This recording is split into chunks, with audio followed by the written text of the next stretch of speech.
a Bernardo Andrews, CEO de Geneia, Andrés Gismondi, vicepresidente de ventas LATAM en Vestas, y a Pablo Ferrero, director ejecutivo de MSU Energy.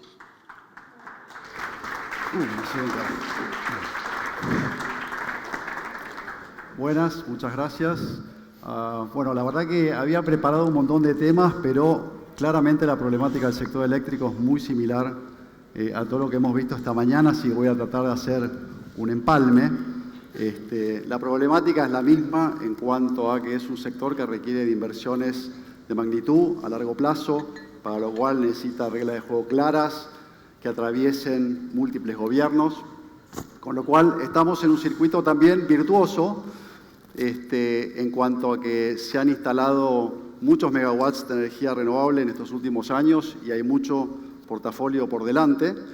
Y además, Vaca Muerta y el gasoducto traen aparejado para el sector eléctrico también muy buenas noticias, porque básicamente ponen combustible competitivo cerca de los centros de consumo, donde son necesarios ciclos combinados de alta eficiencia. Estamos camino a la sustitución de los combustibles líquidos para la generación eléctrica, que en estos últimos tiempos ha tenido una participación muy alta. Y además para la renovación del parque térmico. Hoy tenemos un parque térmico con poca reserva, pero además con máquinas de más de 50 años de antigüedad. Más del 45% del parque térmico actual tiene más de 20 años, con lo cual, para dar un ejemplo, la comparación entre un ciclo combinado de última generación de 800 megawatts contra un ciclo abierto fast track, que son los que se han hecho en los últimos años, solo por eficiencia de combustible, generando 800 mega a un precio de gas de $3,50 por millón de BTU, significa un ahorro de casi $50 millones por año, y libera ese combustible para exportación, con lo cual eso es muy importante. Y también haciendo el paralelo con los gasoductos, nuestros gasoductos son las líneas de alta tensión. Tenemos un tema ahí porque tenemos, al igual que el oil and gas, que está alejado de los centros de consumo, los lugares más virtuosos hoy son el noroeste argentino, el sur de la provincia de Buenos Aires y la Patagonia, donde están los recursos renovables, y eso hay que llevarlo al mercado. Con lo cual ahí tenemos un enorme desafío. Como es el tema de este encuentro, la transición energética es un tema central, la seguridad energética lo es también. Ahora, para tener precios competitivos, para que esa energía tenga precios competitivos y sea sustentable, es clave esta planificación de largo plazo.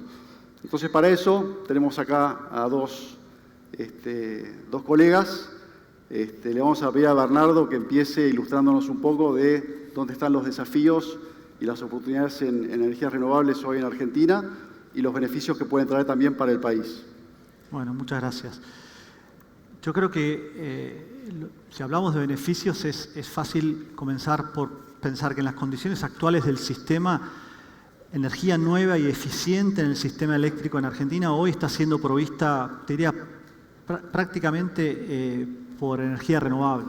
La ampliación del sistema eléctrico hoy está ocurriendo con nuevos parques eólicos y nuevos parques solares, instalándose inclusive en un marco diferente al que hemos visto anteriormente con contratos garantizados, o sea, fuera de un marco que era extremadamente beneficioso para dar inclusive una estructura de garantías.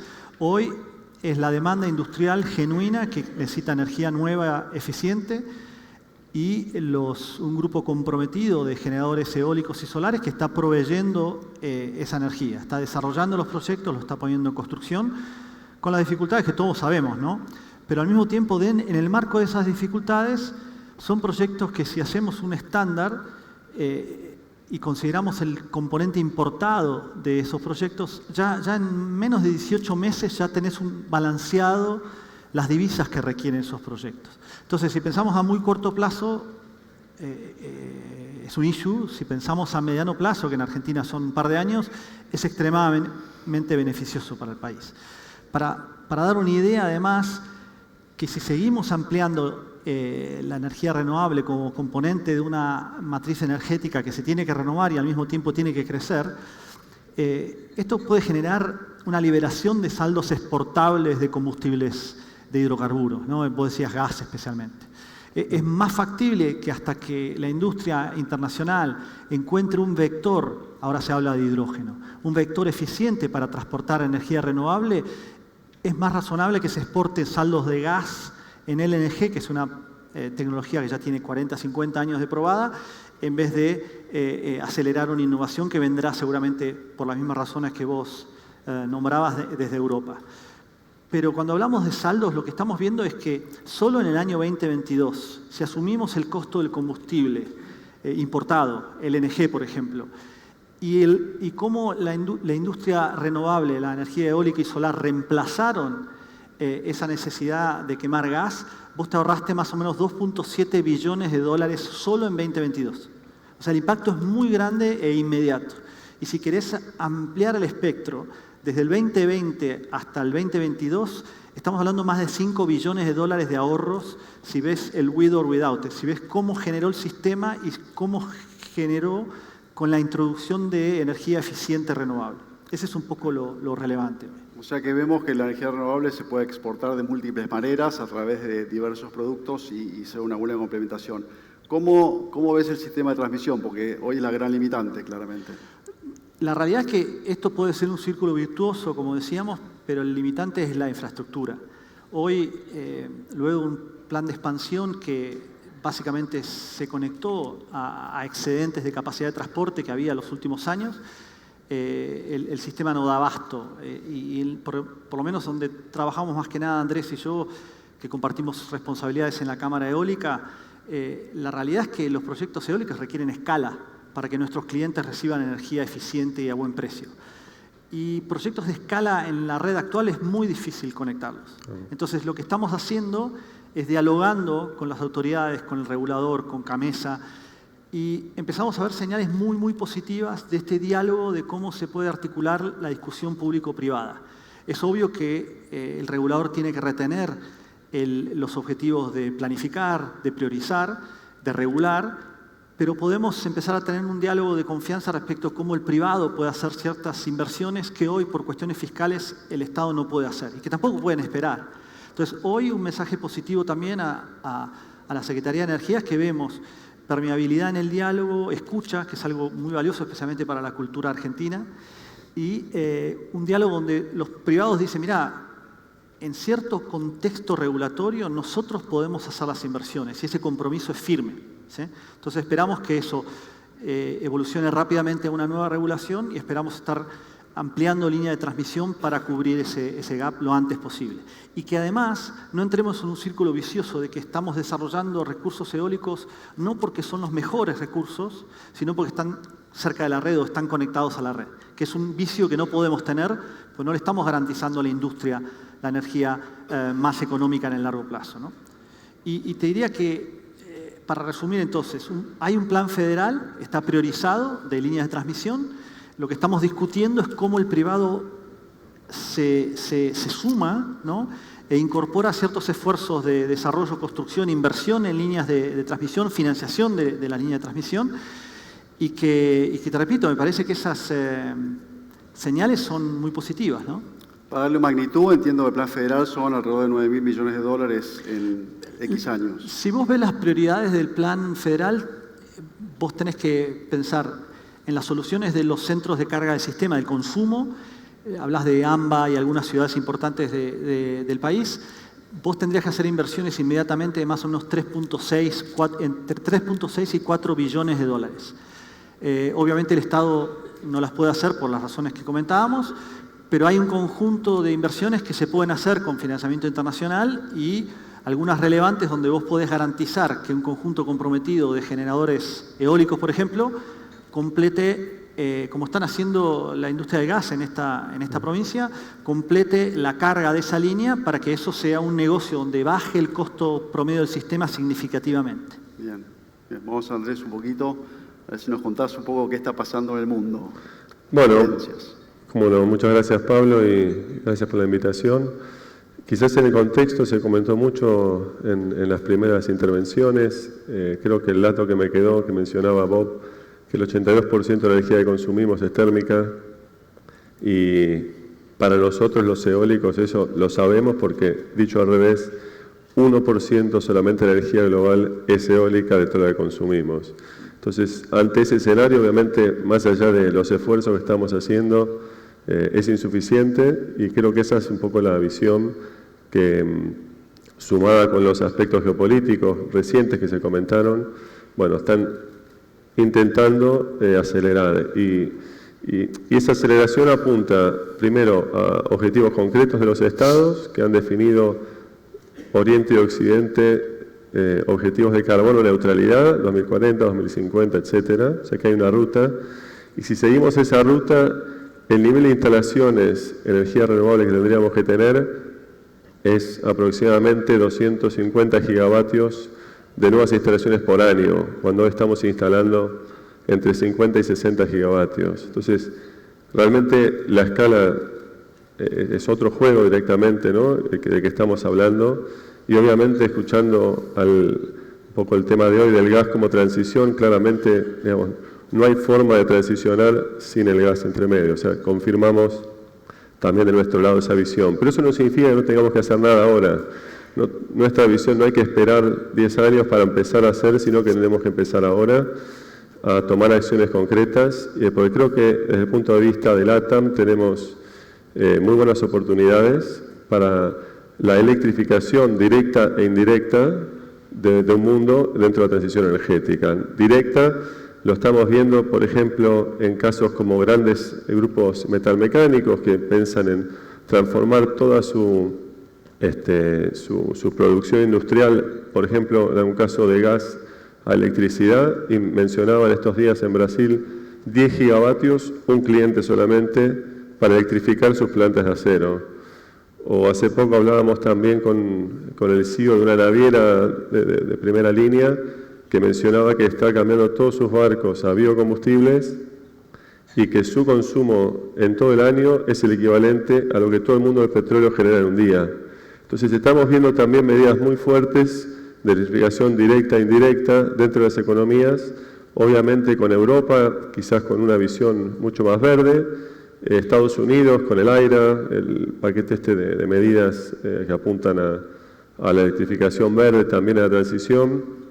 Y en ese escenario, si vemos a Latinoamérica, bueno, tenemos, igual que mencionaban hoy, la roca de Vaca Muerta, bueno, el viento de la Patagonia es el equivalente, es exactamente igual. Y ese viento es tan bueno que puede compensar todas las otras ineficiencias que tenemos como país, ¿no?, y como región. Y eso sumado también a que tenemos un continente muy grande con una población baja comparado con Europa, que Europa tiene que ir al mar. Hoy Europa está yendo al mar, Estados Unidos también, a las costas donde están las principales demandas. Bueno, el caso de Latinoamérica es distinto. Tenemos vientos en continente que son altísimos, que permite electrificar, como decía Bernardo, con muchas más líneas de transmisión, pero a su vez con el hidrógeno verde, que después se comentará en el siguiente panel, permitirá llevar ese viento a todo el mundo. Entonces, teniendo esa visión, creo que tenemos muchas oportunidades. Bien, a ver, tomo algo que dijiste que hay que priorizar, que hay que empezar ahora, no porque no es prioritario esperar. Ahora, claramente acá, Vaca Muerta, oil and gas, es la prioridad absoluta, lo hemos visto y creo que estamos todos de acuerdo. ¿Cómo podemos empezar a priorizar? ¿Qué podríamos empezar a hacer en términos de renovables? Bueno, yo creo que se está haciendo bastante dentro del escenario que tenemos. Si nos ponemos a ver, Bernardo, hace 10 años teníamos, no sé, 200 megavatios, no sé cuánto había. Sí. Hoy las renovables están cerca de los 5 gigavatios dentro de la matriz argentina, y de esa energía diré que el 70% es de base eólica, ¿no? La eólica, el país anda muy bien y además permitió integrar parte de la cadena local.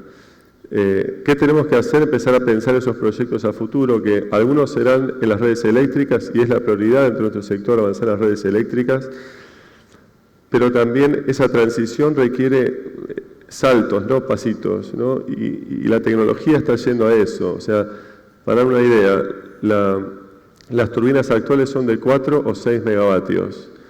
Nosotros tenemos las turbinas que se están instalando en el mar ahora, que es como la Torre Eiffel, cada turbina, que es de 15 megavatios. O sea, no podemos seguir haciendo pequeños proyectitos en todo el mundo, vos lo mencionabas, Bernardo, Y esos proyectos no necesariamente van a estar en la red. O sea, la tecnología hoy va a máquinas muy grandes que no están conectadas a la red. En el caso de Europa, Estados Unidos, van al mar porque no tienen territorio. Yo en nuestro caso podemos tener beneficios de la tecnología mucho antes y a menor costo, teniendo nuestros terrenos, nuestro territorio con muchísimo viento, por ejemplo en la Patagonia. ¿Qué podemos hacer? Empezar a preparar esos casos. Ese es uno de los temas. Okay. ¿En Argentina alguna idea complementándose con el upstream?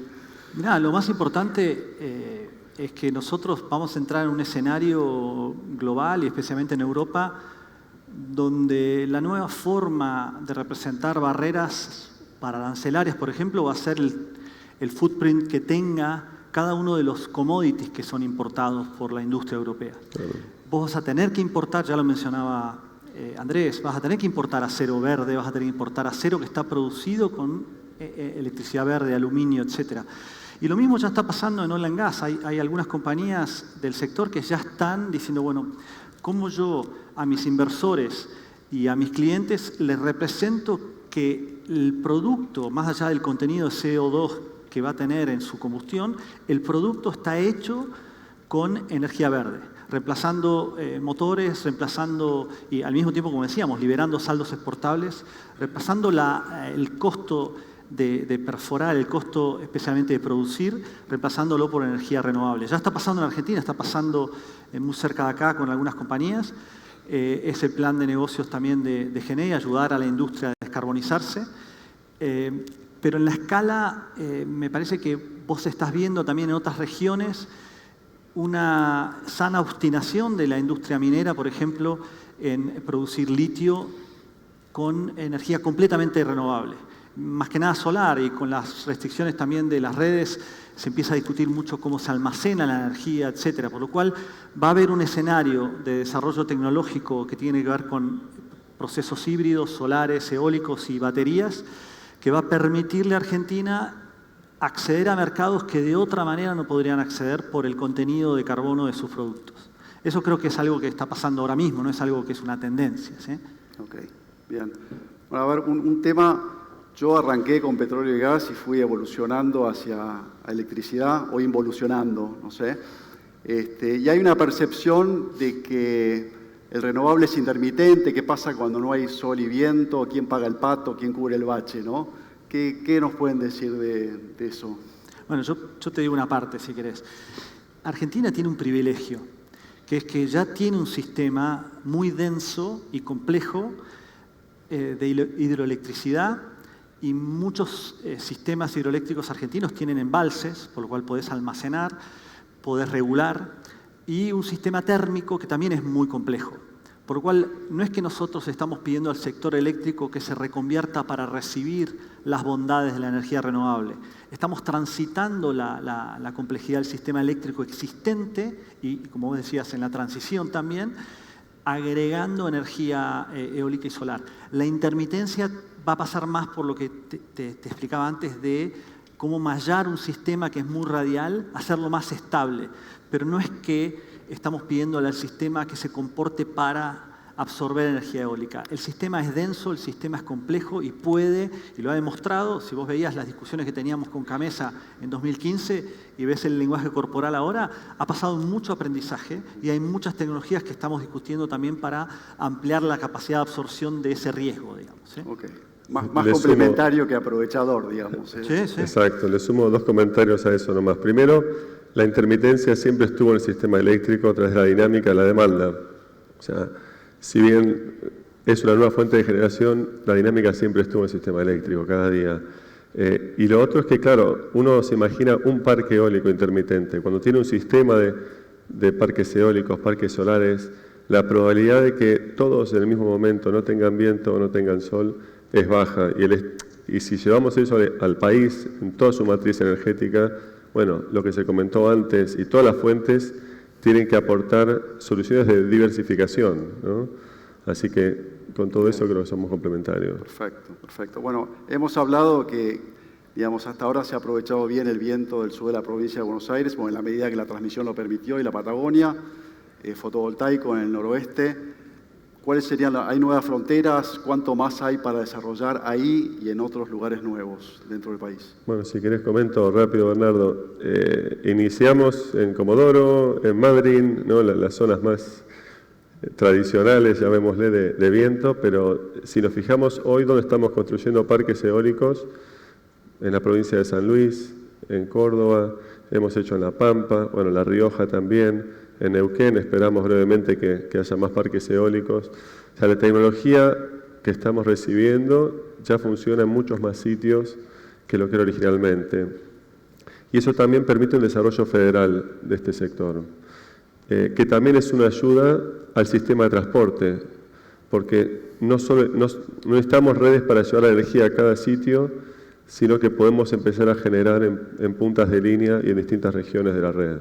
Obviamente hay restricciones que ha comentado Bernardo, cuáles son las prioridades, pero creo que también podemos aprovechar la tecnología que hoy está a nuestro servicio para poder ir a distintos sitios a los que íbamos históricamente. Bien. ¿Y cómo derrama los renovables en las provincias o en las localidades donde... Porque hay una sensación también de que se instalan las torres y no opera nadie, ¿no? Bueno, no sé si querés... Sí, la realidad es que nosotros hoy estamos construyendo un parque, debe ser el parque eólico más grande en construcción en Argentina, en Tandil. Y en el pico de la obra, en muy pocas semanas, imaginamos tener entre 300 y 400 personas. El impacto es muy grande, en todos los sentidos de la sociedad. Después queda una operación de muy bajo impacto ambiental y después, obviamente, cualquier tecnología que es altamente intensiva en capital, después requiere poco insumo, gracias a Dios. Pero me parece que lo que tenés que pensar en forma dinámica, que era algo que también discutíamos con las autoridades últimamente. Si vos tenés una continuidad de desarrollo de canales, de nodos de energía eólica y solar, vos no parás nunca de hacerlo. Yo no escuché a nadie aquí hablar de la fractura de un pozo. Vos te instalás de una manera industrial. Bueno, la clave de la continuidad en Argentina es tan valiosa desde el punto de vista más importante, nuestra gente. Yo quiero retener hombres y mujeres de mi equipo valiosísimos que tienen entrenamiento de muchos años, que se vayan a trabajar a países de Sudamérica. Si vos tenés una continuidad de la industria y una escala, el derrame existe en la región, en el impacto constructivo, vos estás generando conocimiento de aplicación de tecnologías externas y adaptarlas a la Argentina, ingeniería, construcciones. El impacto, si vos tenés una industria andando, es muy, muy grande. Bien. Muy grande. Bien. Si la tenés en forma discreta, entiendo tu lenguaje corporal. Pero nuestro desafío es discutir y articular con las autoridades para que esto, más allá de las bondades de los hidrocarburos, sea un círculo virtuoso que esté andando, genere conocimiento y se reaplique en canales donde la construcción no termine nunca. Bien, muy bien. Bueno, nos quedamos sin tiempo. La verdad que hay mucho para hablar, hay mucho entusiasmo. Creo que también viene un poco aparejado de lo que escuchamos hoy de autoridades también, esta sensación de que se está pensando más allá de un periodo de gobierno, como que estas inversiones de largo plazo están siendo discutidas y las inicia un gobierno, las desarrolla otro, las opera y disfruta otro, ¿no? Y eso creo que es bueno y eso creo que trae cierto optimismo. Así que muchas gracias a todos. Gracias. Gracias.